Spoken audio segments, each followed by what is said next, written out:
I transmigrated as the villainous side character in a BL novel. Because I targeted the main bottom at every turn, I was eventually thrown into the sea to sleep with the fishes by the protagonist group. To change my fate, I walked on eggshells and kissed up to them. Little did I know, the entire protagonist group had awakened their self-awareness. When I accepted a junior girl's confession, 4 men suddenly surrounded me. The main bottom said in an icy tone, "Look at the great idea you guys came up with. Take it slow," you said. Now his mind is entirely on a woman. Chapter 1. Waking up, I was lying in Casper's arms again. I shifted my body, and the man immediately hugged me tighter. He nuzzled the side of my neck, his lips brushing against my earlobe as if by accident. The atmosphere was ambiguous and stiflingly hot. I gave him a push, pressing my lips together helplessly. "Casper, you're sleepwalking again." This was my 30th day since transmigrating into this story, and Casper's 10th day of sleepwalking.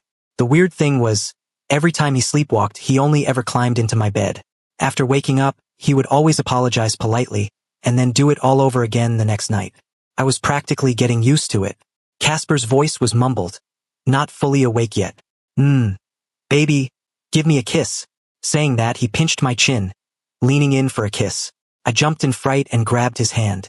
After confirming the other 2 roommates weren't stirring, I finally let out a sigh of relief.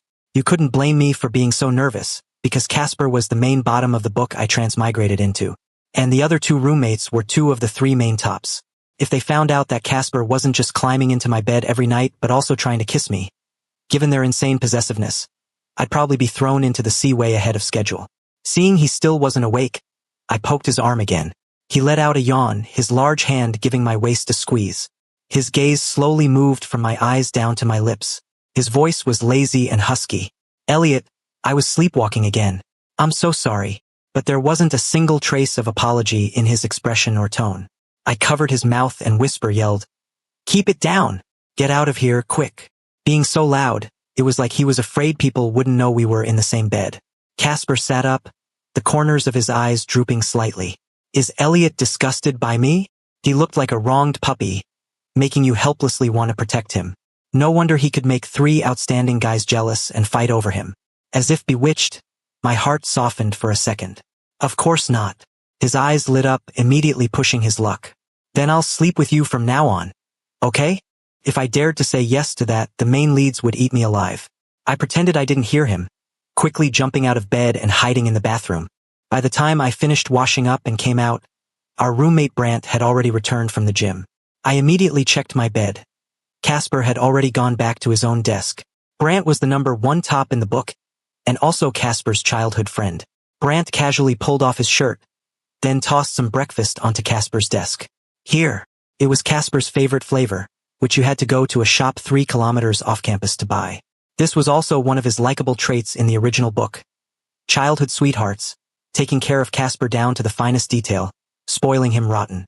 Piling a smile onto my face, I tried to suck up to Brant by striking up a conversation. "Brant, you're amazing. Hitting the gym every day.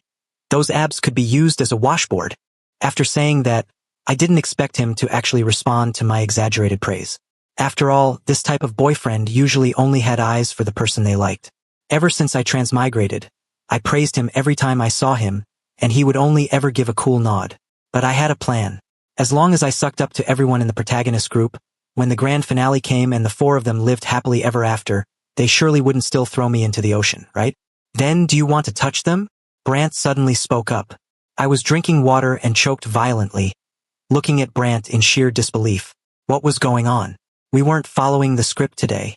Out of the corner of my eye, Casper also lifted his head, staring straight at me. I was suddenly a bit at a loss for what to do. I didn't hear that wrong, right? He told me to touch him? T-touch. Casper let out a soft chuckle, but his face was entirely expressionless.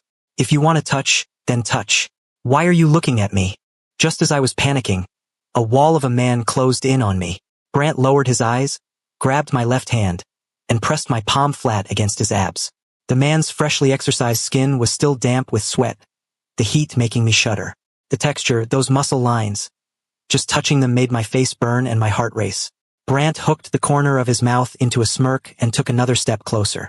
"Seems like you really like it."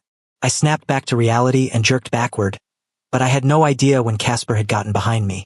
I crashed right into his chest. His face was dark. He wrapped his arms around my waist from behind, smiling a smile that didn't reach his eyes. Are they really that great to touch? Crap. Casper was jealous. Oh my god. I was panicking even more now. Did Casper think I was seducing Brant on purpose to ruin their relationship? I shook my head, then nodded my head. Casper's question was seriously impossible to answer. But Brant suddenly pulled me out of Casper's arms, shielding me behind him. His tone actually sounded a little smug. If they weren't great to touch, would Elliot be blushing? Casper's face went completely frigid. He stared at the left hand I used to touch Brant, his gaze bottomless. I had a different major than the protagonist group in my dorm, so I made an excuse about having class and quickly fled that awkward scene. On the way there, I kept replaying what had just happened in my head. Something felt off, but I couldn't put my finger on exactly what it was. Whatever. If I could figure out the protagonist group's business, wouldn't I be the protagonist? Best not to overthink it and just focus on keeping myself alive. I was munching on a sandwich while checking which classroom I was in, when a speeding Harley suddenly flew out of the intersection and knocked me to the ground. A huge patch of skin was instantly scraped off my elbows and knees, and they started bleeding. The owner of the Harley drove another 4 or 5 meters before screeching to a halt. Hey, why the hell are you looking at your phone while walking, you stew? He had been cursing up a storm, but once he got a clear look at who was on the ground, the guy yanked off his helmet, looking panicked. Fuck. Elliot, why is it you? I fought through the pain and looked up.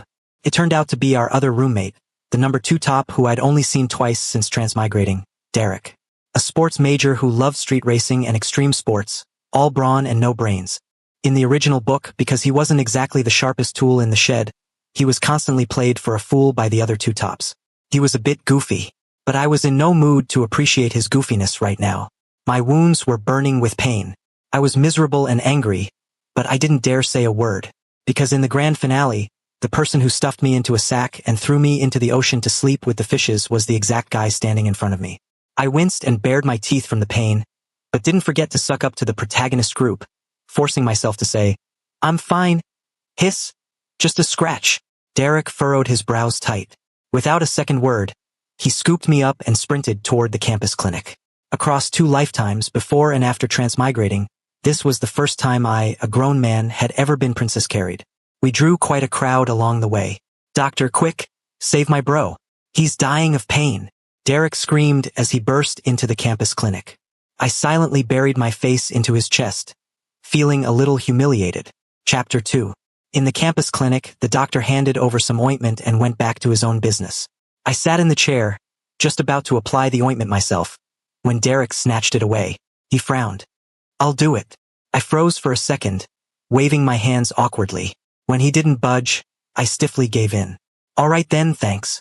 Derek nodded, his brows still locked together, completely motionless. He was the most impatient and the best fighter among the male leads in the whole book. Considering I was also partly to blame for what happened today, my heart hammered in my chest. Was he annoyed that I was such a hassle? Just as I was about to insist on doing it myself, Derek finally spoke. Elliot, your legs are so pale and so skinny. I don't even know where to start. He crouched down until we were eye level. Fuck. I'm genuinely scared I'm gonna break you while putting this on. Just put the damn ointment on. Why the personal attack? Feeling both embarrassed and annoyed, I glared at him. I'll do it myself. He grabbed my hand, looking flustered. I never said you couldn't do it yourself. Can't a guy just make an observation? With that, he picked up a cotton swab, staring at my leg with intense concentration as he carefully dabbed the ointment on, bit by bit. His intense stare was actually making me a little shy. Derek might be reckless, but it seemed he wasn't a bad guy. He declared that since he hit me, he was going to cover all my meals for the next month. I was absolutely thrilled, because the original body setting in the book was a dirt-poor college student whose wallet was cleaner than his face. This also explained why the original host hated Casper and targeted him at every turn. Casper had a very similar background. His family wasn't rich either, and they both had a delicate, handsome look, but Casper had a wealthy childhood friend, Brant. Plus, Casper had become the ultimate college heartthrob. He didn't just attract the 3 main tops. Plenty of side characters were completely obsessed with him, too. The original host had been jealous to death. When I was reading the book, I wondered why none of the tops liked Elliot. But after transmigrating and seeing Casper in person, I realized he was way beyond just delicate. His features were so exquisitely perfect he hardly looked real, not to mention he was almost as tall as the main tops.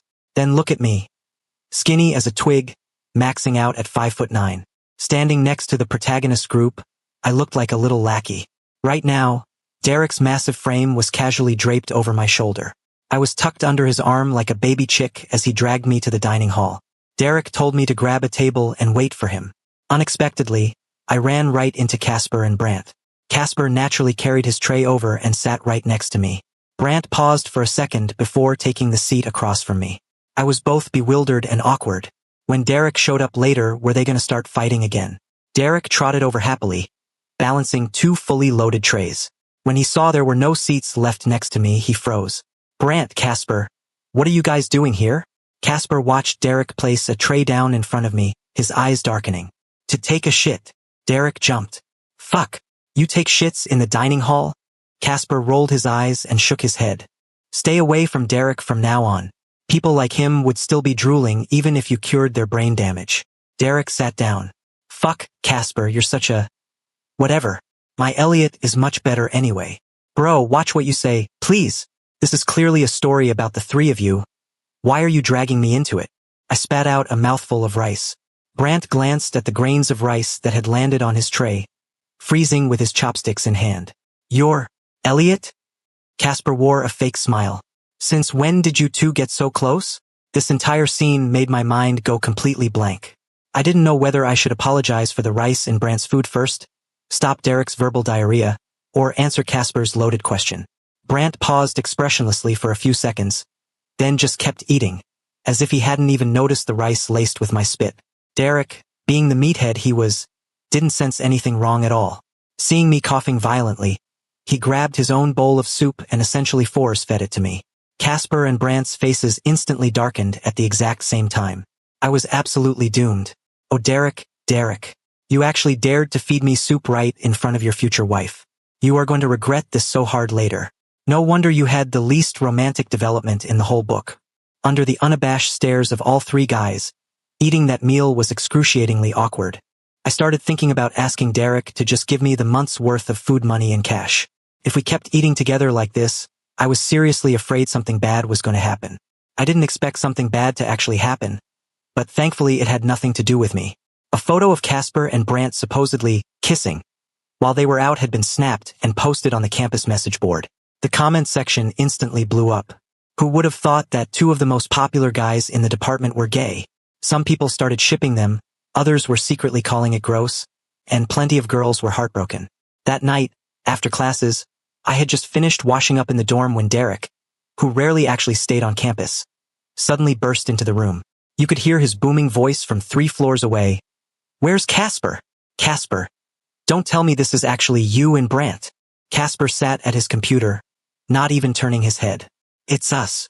Derek was flabbergasted. Fuck, you guys actually locked lips? I actually have gays living right next to me? Brant spoke flatly. We didn't kiss. Casper lost his footing on the stairs and I caught him. The photo is just a bad angle. I don't know if it was just my imagination, but Brant specifically shot me a glance while explaining, almost as if he was afraid I'd misunderstand. Derek's family business relied a lot on Brant's family, so at school, he was always extra deferential to Brant. Hearing Brant's explanation, Derek's gossipy energy dialed back a bit. He was just lazily getting ready to play some games when Casper let out a soft chuckle. But I do like guys. Derek's eyes went wide as saucers, and he instantly backed up until he was a solid 10 feet away from Casper. Holy shit. Casper, don't mess with me. Are you really gay? Fuck. As if a thought had just struck him, he wrapped his arms around himself defensively. Don't you dare catch feelings for me. Something felt off. In the original book, did Derek hate Casper this much at the beginning? Why didn't I remember that at all? Casper glared at Derek coldly. I'm gay, not an idiot. I don't just go around biting people at random. Derek was practically steaming from the ears. Fuck. If it weren't for Brant, I'd seriously beat your ass right now. Fucking gay. Disgusting. That was a bit much, and the irony was going to slap him in the face so hard later. After all, this was a BL novel. Derek was practically digging his own grave on the road to chasing his future wife. In order to save him from immense regret later on, I couldn't help but speak up. Being gay is just having a different sexual orientation. What's disgusting about it? It's like how some people like apples and some people like bananas. You can't just call people who like bananas perverts just because you prefer apples. Besides, I added quietly, before you meet your true love, who really knows if they prefer men or women? Brant's packing paused for a second, and Casper gave me a deeply meaningful look. Meanwhile, Derek just stood there, looking incredibly hurt. Elliot, I literally just agreed to pay for all your meals for a month, and you aren't even taking my side? With that, the young master stormed out of the room in a huff. Chapter 3. I didn't know where Derek ran off to, even though during the day he swore up and down he'd apply my medicine every day. I didn't care much anyway. I just casually put the ointment on myself and got ready for bed. Brant, however, saw it. A rare frown appeared on his usually expressionless face. Derek did that? I paused for a second, then nodded. He stared at my wound for a good while, didn't say anything, and walked out with his phone. So weird. Maybe it was because too much had happened today, plus I was injured, but the second my head hit the pillow, I felt incredibly exhausted and fell asleep in no time. In the middle of the night, it felt like a giant space heater was pressed right up against my back. It was the middle of summer, and I was sweating buckets, but I just couldn't wake up, until my usual biological clock woke me up. At 6 a.m., I found myself in Casper's arms. I was tired. I was so damn tired. Casper's sleepwalking seriously needed to be cured. I couldn't even be bothered to wake him up anymore. I quietly slipped out of bed, planning to wash up and head straight to class. Except, when my left hand grabbed the bed rail, it suddenly went weak, and I almost fell off. My heart was pounding, and I instantly flared up with anger. It was my bed, yet I was sneaking around like a thief. I was also a bit confused. How did my left hand get so sore and tired just from sleeping? Damn it, Casper must have slept on my hand. Fuming, I finished washing up, glared resentfully at the still sleeping Casper, and headed to the dining hall for breakfast. I had barely taken 2 bites when a commotion erupted at the dining hall entrance as a huge crowd surged in. The most conspicuous one was the towering Derek. Turns out the sports majors had finished their morning training and came for breakfast. Derek had been looking sluggish, but the moment he saw me, he perked up like a puppy finding its owner. He charged over, yelling my name. Elliot! Elliot! Why didn't you tell me you were coming to the dining hall? It's on me. I told you I'm covering your meals. Bro, you didn't even come back to the dorm last night. Who would have the nerve to ask you for food? I smiled awkwardly. No need, no need. He frowned. Looking down on me? With that, he swiped my bowl of porridge. I'm buying you a new one. You have to eat what I buy. Derek aggressively stormed toward the food counter, looking exactly like a bandit. He drew a lot of stares, people curiously looking back and forth between him and me. Derek's classmates saw him carrying 2 trays and started jeering. Yo, Derek, who are you getting food for? Don't tell me it's for your little girlfriend. Ha ha ha ha. Derek kicked one of them. Piss off. Don't be gross. We're strictly brothers, don't interrupt my breakfast. His classmates cheekily brought their trays over and sat near us, occasionally glancing my way. With my social anxiety, I was so embarrassed I wanted to crawl under the table. But Derek was completely oblivious. Acting like we were super close, the young master saw me pushing the shredded carrots to the side of my plate, and he actually just picked them up and ate them, completely lacking the germophobia or disdain you'd expect from a rich kid. Elliot, you can't be this picky with your food. No wonder you're so skinny, he complained while chewing. I pulled a bitter face and just dealt with it, suddenly feeling like I'd rather pass on this month of free meals. After what Derek clearly considered an enjoyable meal, I turned to head to the academic building, but he grabbed me. I have class too. I'll drop you off. But I've only got a bicycle. Just my luck. My dad hauled away all my motorcycles last night, saying I needed to behave. Fuck. How am I not behaving? He was cursing up a storm, and before I could even react, he hoisted me onto the back seat of his bike. Derek really lived up to his sports major title. The guy was strong. He pedaled that tiny bicycle at lightning speed. I couldn't help but feel relieved his motorcycles were confiscated. Otherwise, at the speeds he drives, I probably would have been flung right off the back seat. After class in the evening, I ran into Brant. For once, he wasn't trailing right beside Casper. Seeming to notice my confusion, Brant explained that Casper had a competition and went for a last-minute practice. I didn't interact much with Brant, and he was a man of few words anyway. After saying hi, we both fell into silence. When we reached the intersection by the academic building, I forced an enthusiastic, fake smile. I've got a lecture to attend tonight for extra credits. I'm heading straight to the dining hall, so I won't go back to the dorm for now. Brant had already started walking toward the dorms, but hearing that, he suddenly changed direction. Let's go together. What? My fake smile froze. He looked at me calmly. We'll go to the dining hall together, and then go to the lecture together. Brant always spoke with a calm, aloof, yet unquestionable tone that made people instinctively obey. I seriously suspected Brant's family had a strict no-talking during meals rule. The entire dinner was exceptionally quiet, a stark contrast to Derek. Whenever I tried to find a topic to ease the awkwardness, he would put down his chopsticks and look at me earnestly while I spoke. That posture intimidated me from saying anything else. I could only bury my head in my food and pretend he didn't exist. It reminded me of the time I spat out my food. Brant had kept eating without batting an eye or getting mad at me. Truly impeccable manners. On the way to the lecture, I thought we'd remain silent the whole trip. Brant suddenly spoke up. You seem to be getting pretty close to Casper lately? I instantly understood Brant's behavior tonight. So he was here to warn me. The possessive daddy-type top, coming to warn off and drive away any potential romantic rivals lurking around his future wife. I shook my head inwardly and smiled helplessly. Brant, oh Brant, you've got the wrong guy. I, the villainous side character, have already turned over a new leaf. You should be guarding against Derek. I just helped him grab his packages and take out a few times. We're not getting close.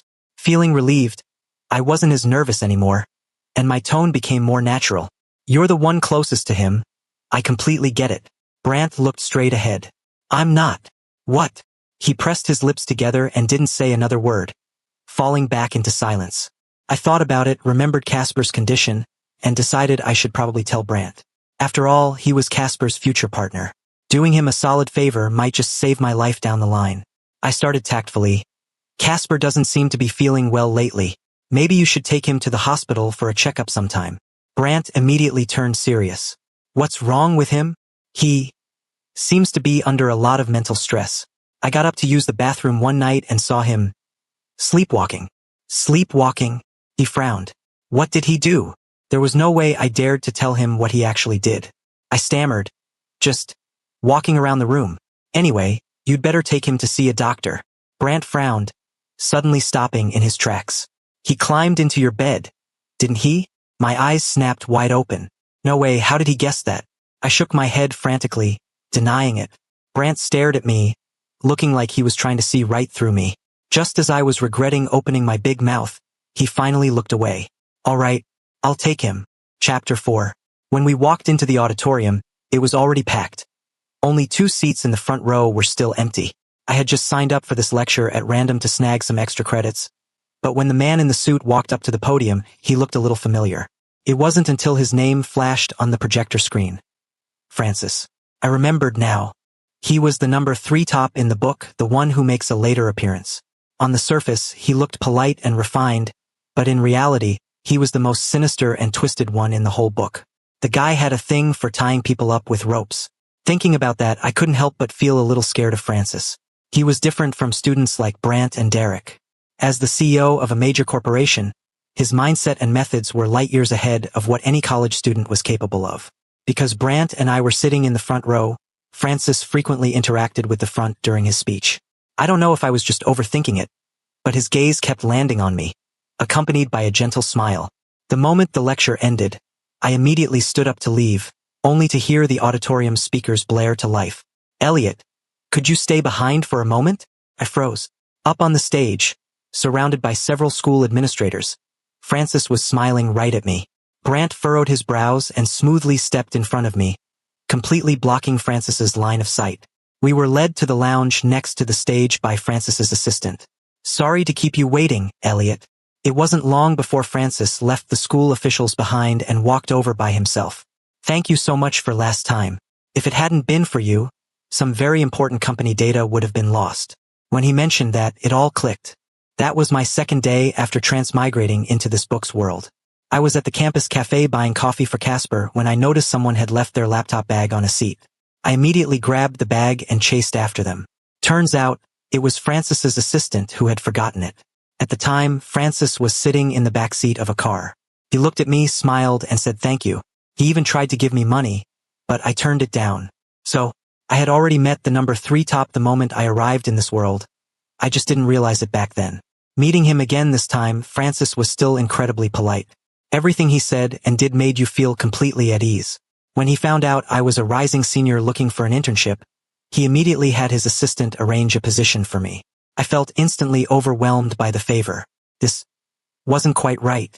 According to the novel's plot, he should be busy forcing himself on Casper right now. Why was he treating a minor side character like me so well? Before I could figure out what was going on, Francis suddenly reached out and gently squeezed my shoulder. He gave a slight smile. It's getting late. You should head back and get some rest early, Elliot. However, he continued, I'm not familiar with the campus, and my assistant has already headed back to the company. Could I trouble you to walk me to the school gates? My car is parked over there. No. Before I could even open my mouth, Brant coldly answered for me. You can have the auditorium security guard escort you. Francis's expression didn't change at all. From start to finish, he didn't even glance at Brant, just kept smiling as he waited for my answer. Brant was looking at me too. But, having accepted a favor from someone, you ought to help them out a bit, especially when I had just scored an internship at a top-tier company. I pressed my lips together and said, Brant, you head back to the dorm first. I'll walk Mr. Francis to the gates. Francis's smile grew even wider. Sorry for the trouble, Elliot. Brant suddenly wedged himself between Francis and me. He threw an arm over my shoulder, completely separating us. Then I'll accompany you to walk Mr. Francis out. After the lecture, Francis started texting me all the time, asking what I did in my free time and how my studies were going. He was as gentle as an older brother, which really changed my previous bad impression of him. It seemed like Brant really did take Casper to see a doctor because a few days later, Casper stopped sleepwalking. That doctor must be amazing to cure him in just a few days.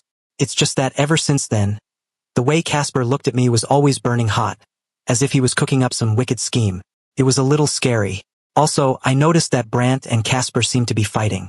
The most obvious sign was that Brant was no longer glued to Casper's side, nor was he doing his laundry or buying him food anymore. Whenever Brant spoke, Casper would snap back at him. Sigh, I'll never understand the drama of these young lovers. In comparison, only Derek was still his usual self, hot-tempered and a bit goofy. Casper went out of town for a competition, Brant took a leave of absence for a family matter, and Derek was MIA as usual, so for the past few days, I had the entire dorm to myself. It was absolutely fantastic. Chapter 5. That night, I was singing in the bathroom, and after showering, I realized I hadn't brought a change of clothes in. Figuring no one was in the dorm anyway, I just walked straight out.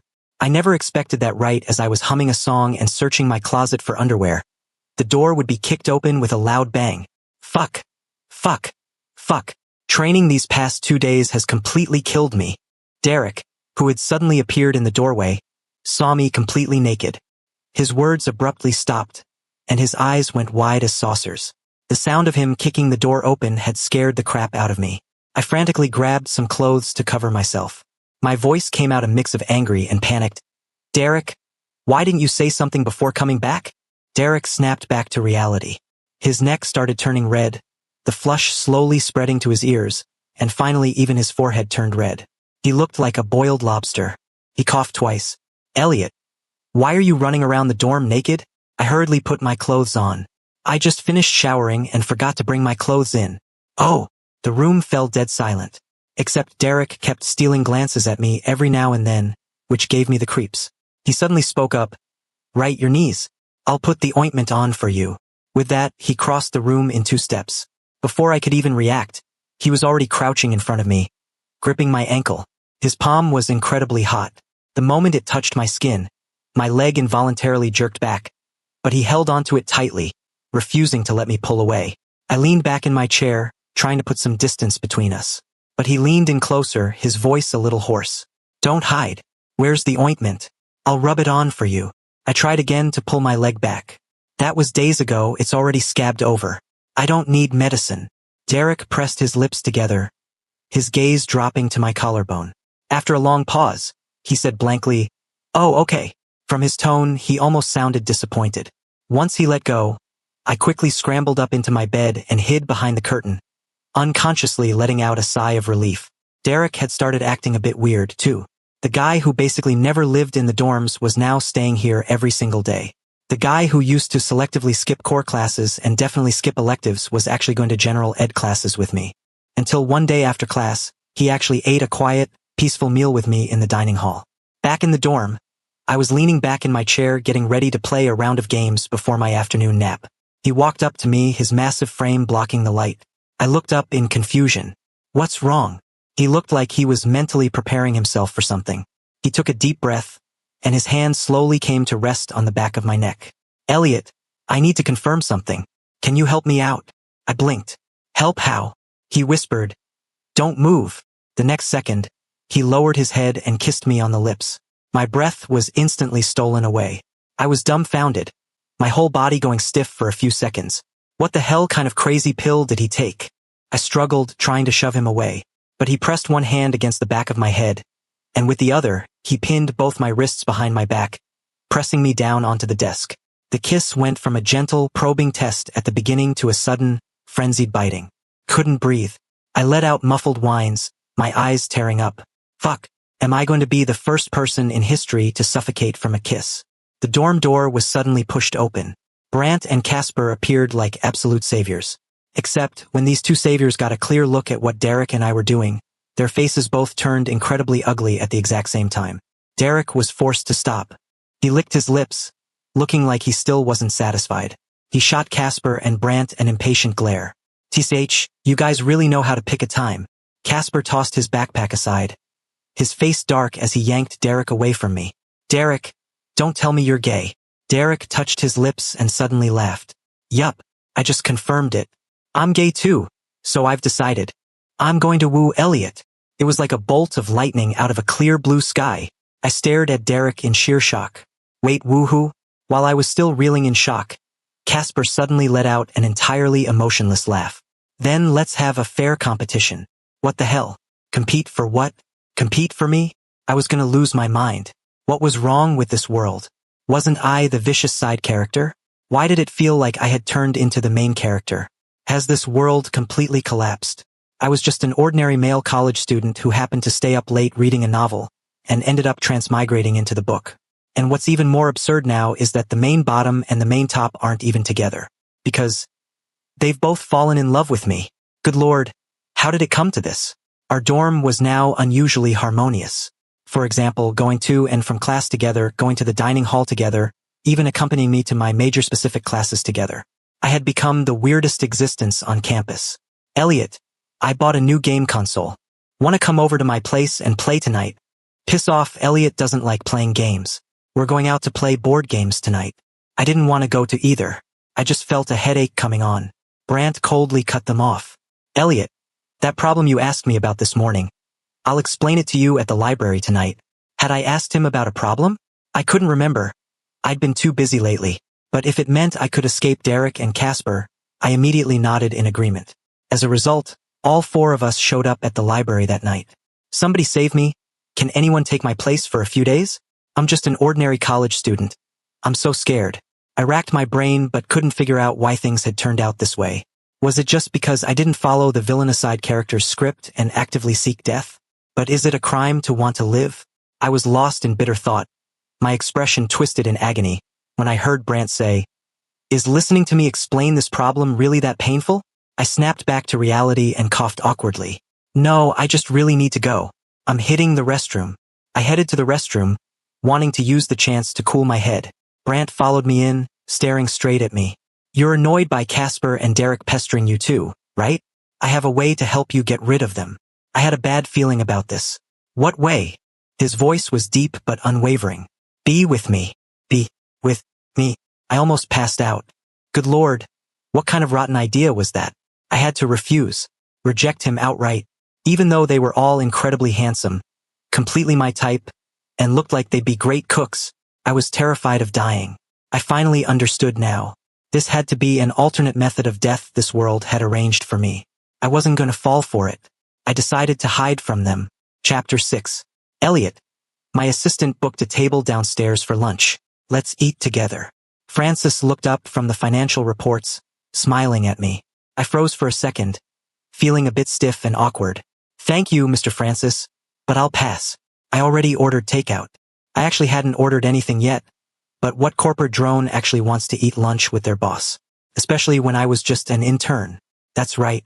It wasn't even summer break yet, but I had come to Francis's company early for my internship and was living in the company dorms. Because going back to campus now was like a sheep walking into a wolf's den. I never expected Brant to actually team up with the other two. Facing their burning gazes and clingy behavior every single day made my skin crawl. This world had gone completely mad, and I needed to keep a clear head. So, I chose the only one who seemed normal so far, Francis. Maybe because Francis had little contact with the other three main leads, he had always been friendly to a side character like me and hadn't broken character yet. Hearing my rejection, Francis didn't show a hint of displeasure. He kept his smile, his tone simply dropping to a soft murmur. Is that so? What a pity. I gave an awkward smile, backed out of the office, and sat at the closest workstation outside his door to order my takeout. I was a management major in college, a pretty useless degree, so for my internship, I was basically just doing grunt work in the general manager's office. When noon rolled around, I went down to the first floor to grab my food, but I couldn't find it anywhere. I called the delivery guy, but he swore he had already dropped it off. After searching high and low with no luck, I was fuming. Seriously? Even in a high-end corporate office like this, people still steal takeout. Just as I was getting angry, a gentle voice sounded by my ear. Elliot, why haven't you gone to eat yet? I turned my head. It was Francis. I looked down. My takeout went missing. How could it go missing? I'll have someone go to the security room and check the cameras. Ah? No need, no need. I quickly stopped Francis's assistant. It was just a lowly intern's lunch. How could I dare trouble the CEO's assistant? Thank you for the thought, Mr. Francis. I'll just go grab something from the convenience store. Francis chuckled. I haven't canceled my restaurant reservation yet. Since your food is gone, just come with me. Or is it that you young people just don't want to eat with an old uncle like me? His words instantly choked back the rejection I was about to say. I hesitated for a second, then followed him. Even though Francis was a total creep toward Casper in the book, working with him now, he actually seemed like a decent guy. Even though I was just an intern, he treated me really well and was incredibly patient. He even brought me along to important press conferences and cocktail parties, showing that he valued me. In order to prove my worth, whenever his assistant stepped up to intercept drinks for Francis, I would actively jump in to help too. As a result, most of the alcohol ended up in my stomach. By the time the party ended, I was already dizzy, saying goodbye to the several blurry clones of Francis standing in front of me. Francis smiled and said okay. But then he scooped me up and put me in the backseat of his car. The driver tactfully raised the privacy partition and drove toward Francis's apartment near the company. Mr. Francis, this isn't the dorms. I looked blearily at the completely unfamiliar interior decor, wanting to leave. He placed me into the bathtub, his tone gentle. Elliot, you can only go back to the dorms after you take a bath. A bath? I need to take a bath. I raised my arms weakly, slowly lifting my shirt. Francis hooked the corner of his mouth into a smirk. His voice a low, coaxing whisper. I need a bath too. Help me, Elliot. Help? How? My eyes were glazed over with confusion. Undo the buttons right here. I nodded slowly, reaching my hands toward him. Francis's gaze grew darker and deeper as his hand ruffled my hair. What a good boy. Chapter 7. I was just an ordinary male college student who transmigrated after staying up late reading a novel. But that wasn't the scariest part. The scariest part was waking up to find myself in my boss's bed. Ah! How did this happen? I panicked and ran out of the bedroom, but suddenly stopped in my tracks. At the dining table, Francis was dressed in casual clothes, leaning back in his chair, sipping coffee while scrolling on his tablet. Seeing me, a gentle smile graced his lips. You're awake? Come have breakfast. I was wearing his oversized pajamas. The fabric gave off a faint woody scent that enveloped me, making it feel like I was being held by him. My whole body instantly felt uncomfortable. Mr. Francis, last night It's fine. He pushed up his glasses. Young people are impulsive, it's perfectly normal. My memory was a complete blank, and my heart was doing somersaults. Mr. Francis, it's the weekend, so I won't bother your rest any longer. I'll head back to the dorm now. Wait. Francis stood up and slowly walked over, his tone carrying a hint of helplessness. Did Elliot forget what you said to me last night? What did I say? He stopped right in front of me, looked down, and the corners of his mouth turned up. You confessed to me.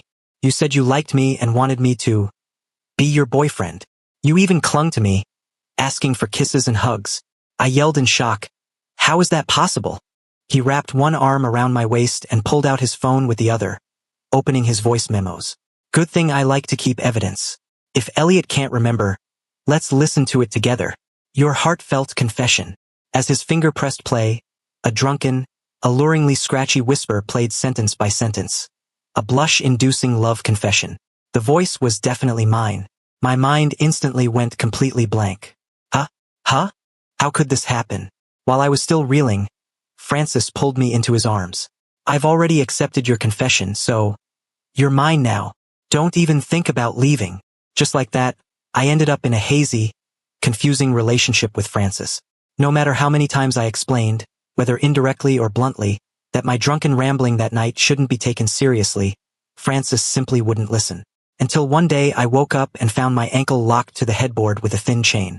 Francis gently stroked the back of my neck and pressed a kiss to the corner of my mouth. I told you not to think about leaving me, but you just wouldn't listen. Baby, it's enough for you to only have me in your heart. Crazy. They were all completely crazy. Why was the imprisonment plot meant for Casper happening to me? I cried.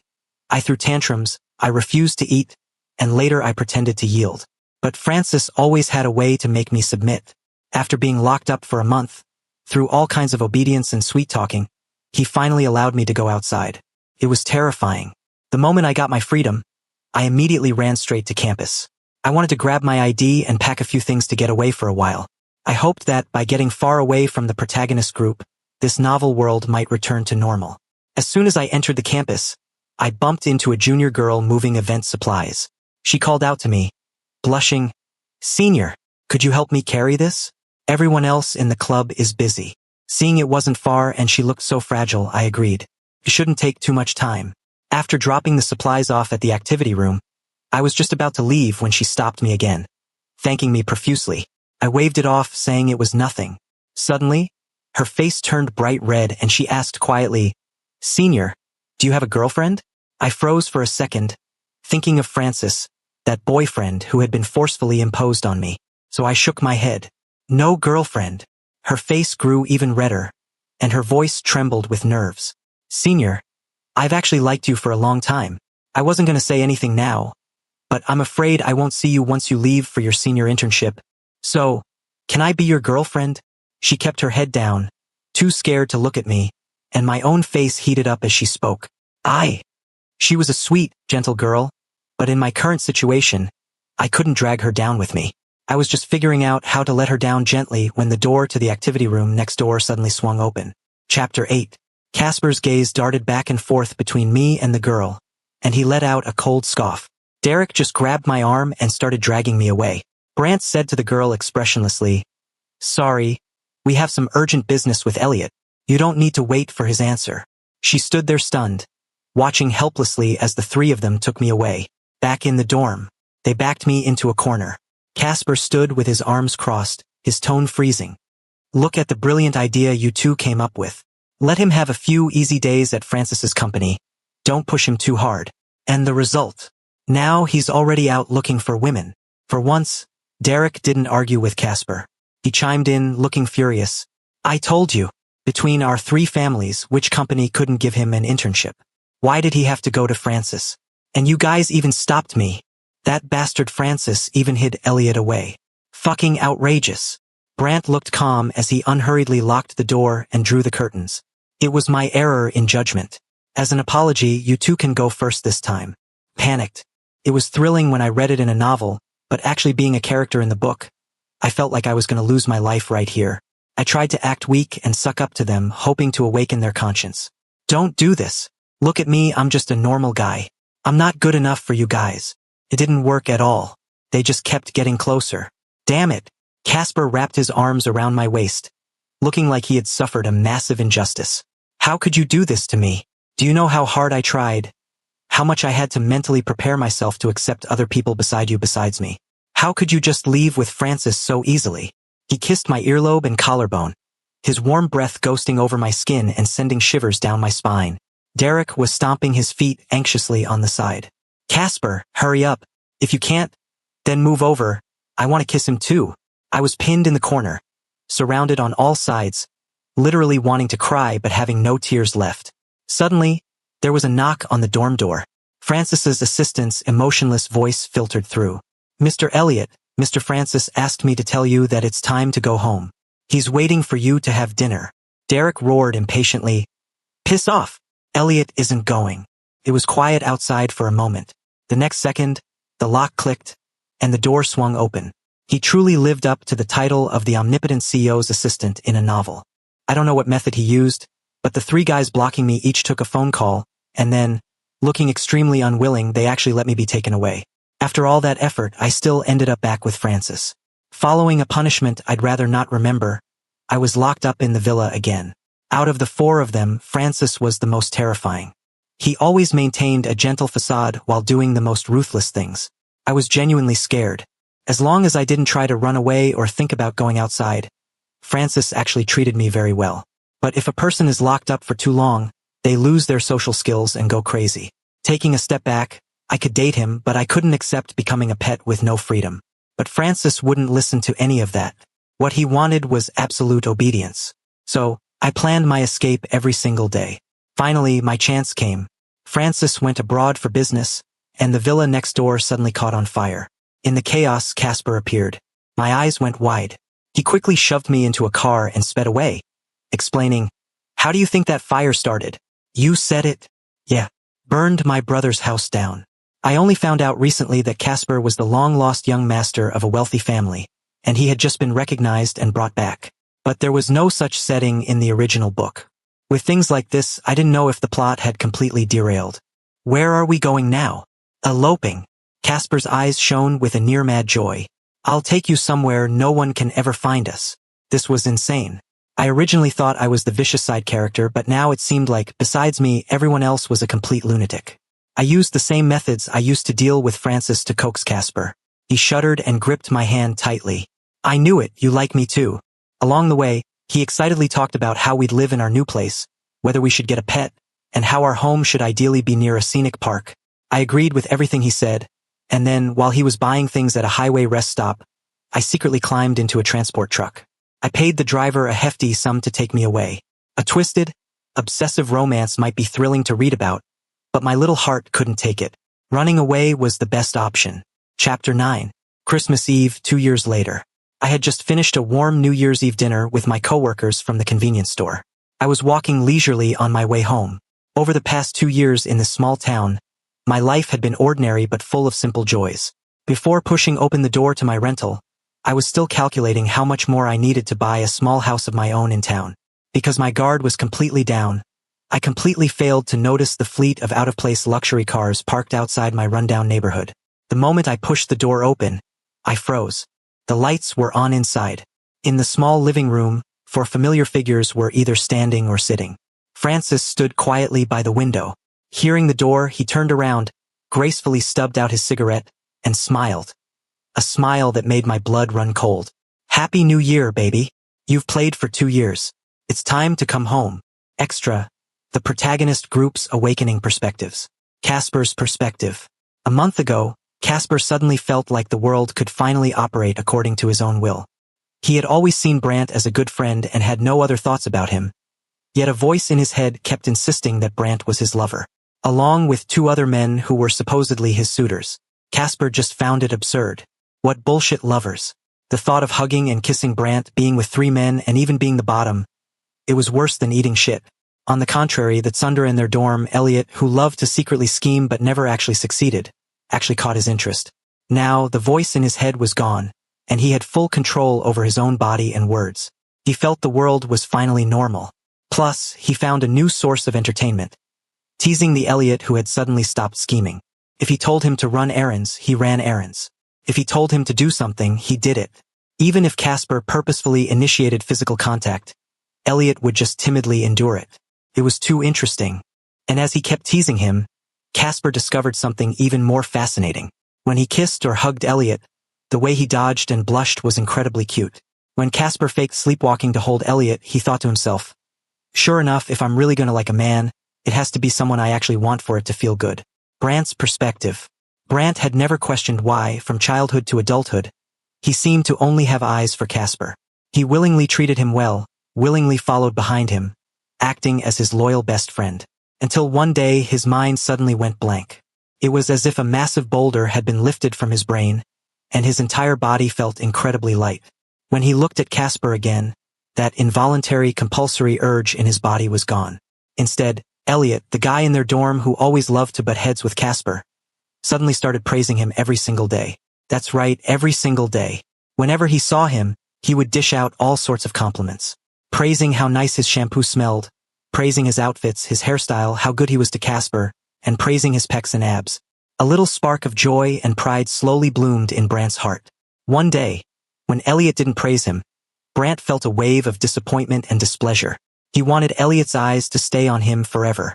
Only on him. So, the next time Elliot praised his abs, he asked, "Then do you want to touch them?" Derek's perspective. What's so great about looking at a guy's body? Derek grumbled inwardly when he bumped into a shirtless Elliot. The sports major's locker room was always bustling. When showering after training, there were never enough stalls, so it was common for a few guys to squeeze in together and scrub each other's backs. They were all men. Whatever Elliot had, Derek had too, and his physique was even more well-proportioned, his muscle lines even more defined. But when he actually saw Elliot, Derek felt his heart skip a beat, his throat tightening inexplicably. He quickly turned around, but couldn't stop the corner of his eye from stealing glances. He wanted to carve the smooth lines of Elliot's back into his brain. Derek realized something was wrong with him. Just a few days ago, he had been mocking Casper with his teammates for liking guys. But now, thinking about it, if the guy was Elliot, it seemed like it wouldn't be unacceptable. What a shame Elliot's leg injury healed so fast. Now, what excuse could he find to touch him again? Francis's perspective. Francis had always been cold-hearted and detached, scoffing at the idea of love. Outsiders saw him as gentle and refined, looking like a scholar in his gold-rimmed glasses. Only those close to him knew how ruthless his methods were and that he never showed mercy. But starting half a year ago, a voice in his head constantly urged him to go to the college town. He didn't know where the voice came from, but if he didn't go, he would get splitting headaches that no doctor could cure. Might as well go take a look, then. It just so happened the company had a collaborative project over there. After the meeting, the headache persisted. He leaned back in the backseat of his car, his eyes closed to rest, listening to his assistant outside the car scolding a new hire for losing a laptop, until Elliot walked past the car. The annoying voice in his head suddenly vanished, taking the agonizing headache along with it. Francis opened his eyes and looked at the young man outside the window. He was wearing a simple white t-shirt, his eyes shining as if holding the light, his expression clean and sincere. Francis felt as if something had gently brushed against his heart. This kid is actually pretty captivating. Suddenly, he felt that the voice in his head from before wasn't so annoying after all. He was 31 years old, long past the age of impulsivity. But in that moment, he suddenly felt that keeping a pure, innocent little pet seemed like a pretty good choice. If you enjoyed this story, remember to subscribe to my channel. Thank you so much.